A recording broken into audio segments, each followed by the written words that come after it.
Mr. Hahn coming to you. I will be your captain for the next 10 minutes on this little sailing adventure we call mathematics. Today we are going to talk a little bit about three-dimensional shapes. You should have gotten a paper from Mrs. LeBeau for these notes, so I'm going to share my screen and pull them up. I think you'll have a good time today, and if you don't, well, hey, it's Friday. We have a 3-day weekend coming. All's good here, kids. Anyways, you should have this little worksheet. By the way, this is investigation number 4 in your book, so let's just enjoy our time together here. First of all, we are talking today about geometric solids. And in math, simply a geometric solid really is just a three-dimensional object. Three-dimensional object, okay? And we've got them. I went to the liberty of getting you some nice copies of this so you can see what they really look like. We're actually going to draw some of them our own, because I know you love to sketch things out, and we will be having shapes where you'll need to sketch them here. The first thing they talk about here are polyhedrons. And if you look at the definition of a polyhedron, basically it is a solid made up of all polygons. And if you remember right, our definition of polygons was that it had to be closed and they had to be straight lines. So basically you're getting things that do not have any curved surfaces.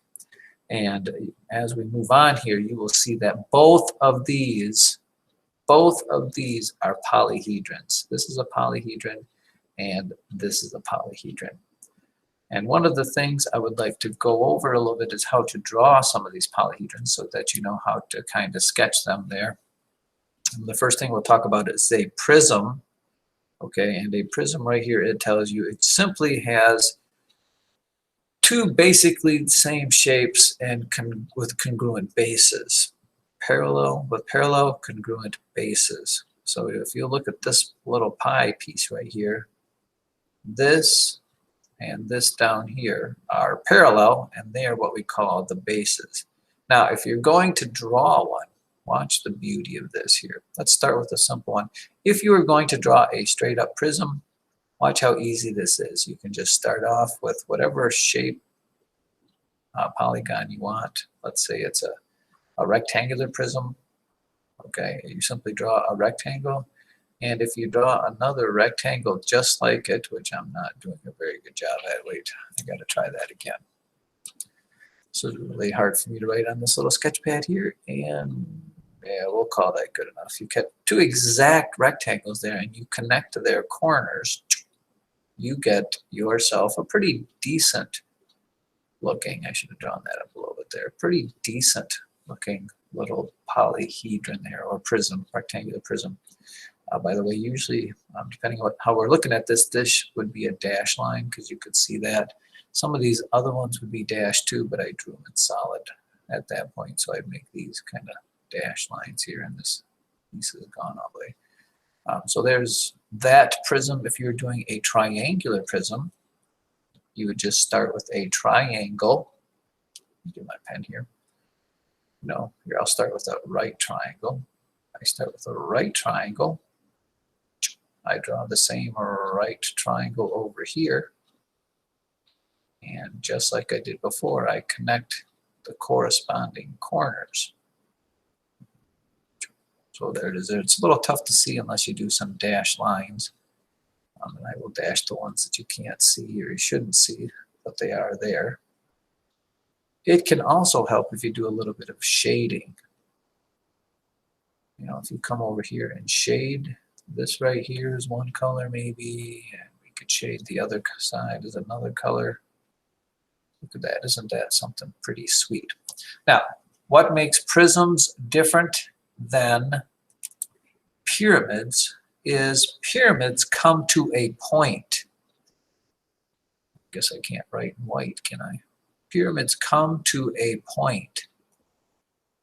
And as it says right here, that point is called the apex.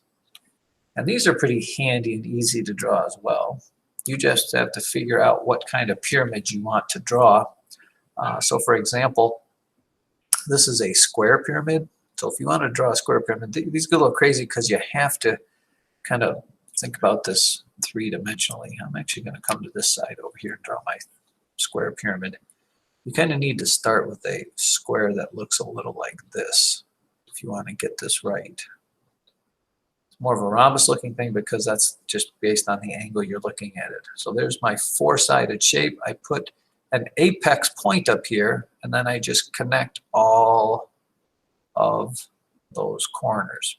And this would probably be a good time to talk about some terms that we need to know when we talk about prisms and pyramids and polyhedrons. And they are, you need to know these three things. You need to know, math people talk about faces. And in the real world, a lot of times we just call those sides.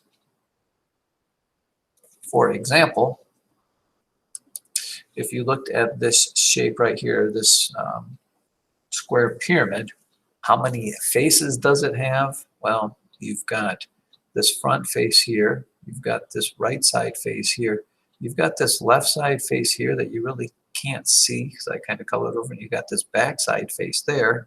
That's 4, and then you've got the bottom there. That is 5 faces.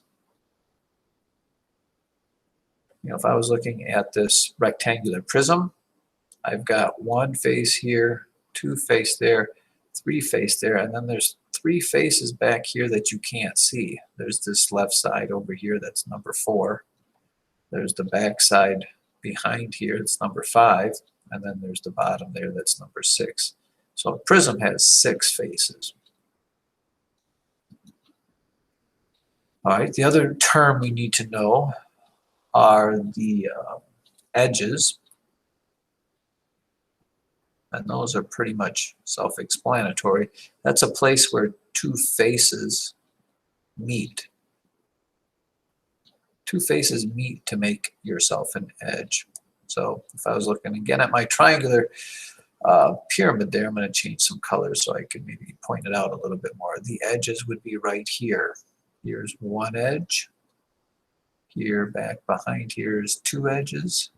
Here would be 3 edges, 4 edges, 5 edges, 6 edges, 7 edges, 8 edges on this. 8 edges.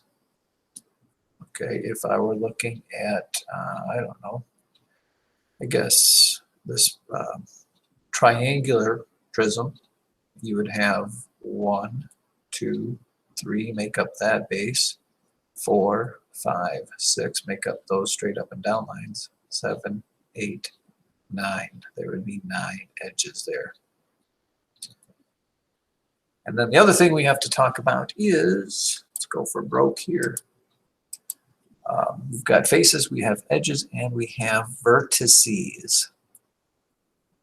Vertices. And those are the corners. Those are the things, if you would hit yourself with them, they would hurt.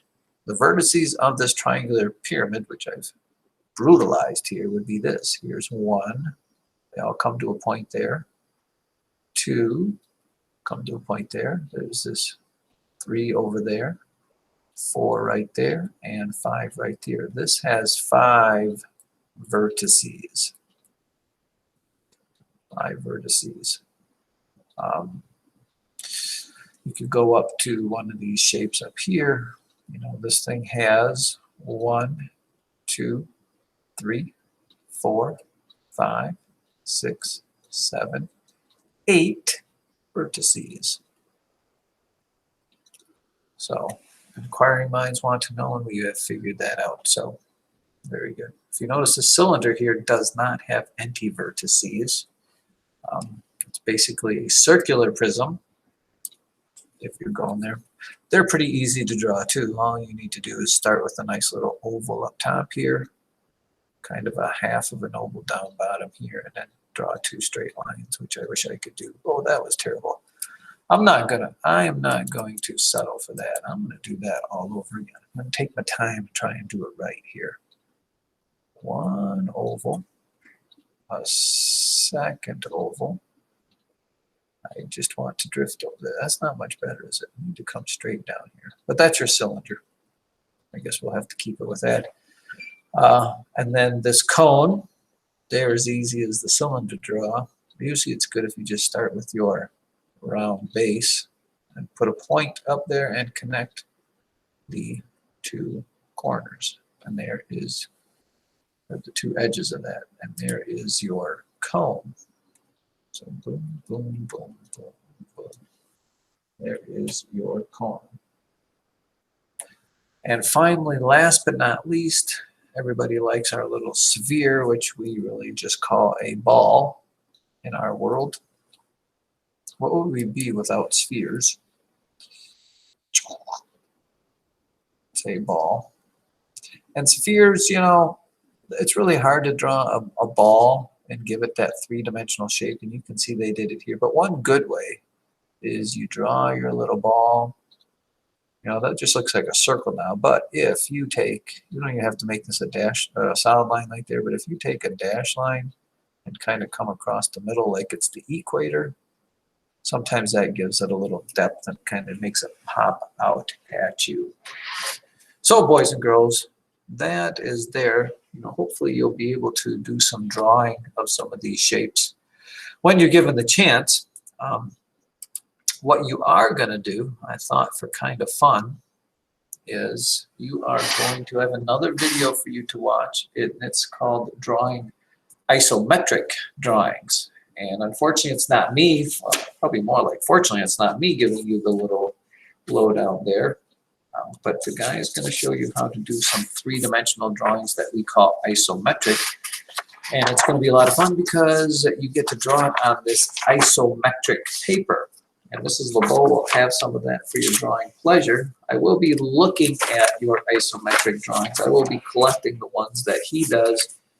He does 3 of them, and I'm hoping that you'll do those same 3 and show it to me, and we'll all take a look at it, and everyone will be very happy. So you guys have a great Friday. I don't know if I'll see you. Have a great weekend. It's a long weekend.